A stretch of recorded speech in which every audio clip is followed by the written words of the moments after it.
Parlons jardin avec Fermes et Jardins.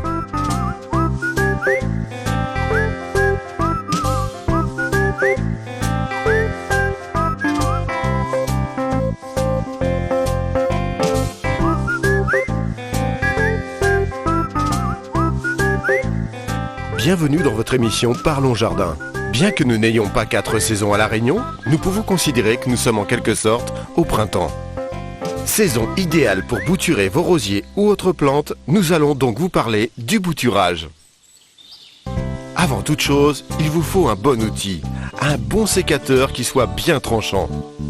On n'oublie pas de désinfecter pour ne pas propager des maladies. Pour sélectionner sa bouture sur rosier, on choisit un bois qui a déjà fleuri, donc un bois assez ancien. On le coupe au-dessous d'un nœud. Notre bouture est sélectionnée, on voit bien ici les yeux. On va d'abord couper la base droite juste au-dessous d'un nœud. À partir de là, on compte 3 nœuds, puis on coupe en biseau pour que la pluie ne s'infiltre pas dans la bouture. Nos boutures sont prêtes. Pour ne pas se tromper, la coupe en biseau va vers le ciel, la coupe droite va en terre. On prend un petit peu d'hormone de bouturage, un sachet suffira. On le met dans une secoupe. On prend sa bouture. On tourne la partie qui va en terre dans la poudre de bouturage, comme ceci.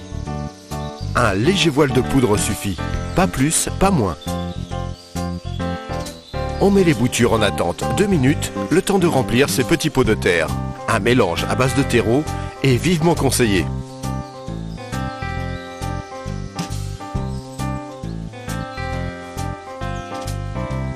Les pots sont prêts, on prend nos boutures. N'oubliez pas, le côté en biseau vers le ciel, le côté droit en terre. On pique la bouture au milieu du pot, un œil en terre, 2 yeux hors de terre.